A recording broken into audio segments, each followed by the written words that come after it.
Khulna city কর্পোরেশনের নির্বাচনের পূর্ণ হলো 4 বছর, কিন্তু এতদিনেও বাড়েনি নাগরিক সেবার মান, বরং বেড়েছে জলাবদ্ধতা সহ নানান দুর্ভোগ।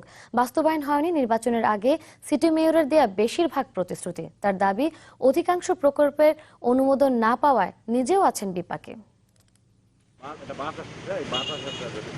সামান্য বৃষ্টিতেই তলিয়ে যাচ্ছে খুলনার বেশিরভাগ সড়ক। দীর্ঘদিন সংস্কার না করা আর খোঁড়াখুড়ির কারণে অনেক সড়ক এখন চলাচলের অনুপযোগী। রাস্তার পাশে যেখানে সেখানে ফেলা হয় ময়লা আবর্জনা। মশার উপদ্রব আর বিকল সড়কবাতির সমস্যা রয়েছে আগের মতোই। বিনোদনের জন্য নেই ভালো পার্ক। তেমন কোনো উন্নতি আমরা দেখতেছি না যে এটা খুব ভালো কিছু উন্নতি হয়েছে। সামান্য একটু বৃষ্টি হলেই সমস্ত রাস্তাঘাট তলায় যায়। বড় ধরনের কোনো পার্ক নাই বা ঘোরার জন্য সেরকম স্থান নাই। উন্নয়নের বড় ধরনের প্রজেক্ট কিন্তু পর্যন্ত কোনো হয়নি, এবং না হওয়ার আমি অন্যতম কারণ মনে করি যে সরকার, যেহেতু বিরোধী দলীয় একজন মেয়র আছে, সরকারের সদিচ্ছার এখানে অভাব আছে।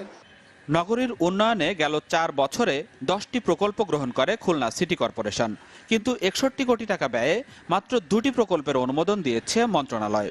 এছাড়া কমিয়ে দেওয়া হয়েছে থোক বরাদ্দ। এমন পরিস্থিতিতে ক্ষুব্ধ খুলনার নাগরিক নেতারা।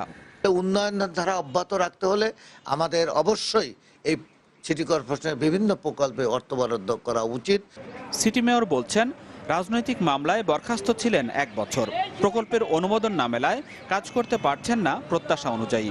মামলাজনিত কারণে আমার বিরুদ্ধে ব্যবস্থা নেওয়া হয়েছিল, আমি কারাগারে ছিলাম। তারপরে ফিরে এসে আবারও আমরা চেষ্টা করছি, যতদূর পারি আমরা সেই চেষ্টাগুলো সফলভাবে করার জন্য আমরা সব ধরনের উদ্যোগ নিচ্ছি। নির্বাচনী ইশতেহারে নগরীর উন্নয়নে 21টি প্রতিশ্রুতি দিয়েছিলেন বর্তমান মেয়র, কিন্তু এর অধিকাংশই তিনি পূরণ করতে পারেননি। Desk report, channel 24।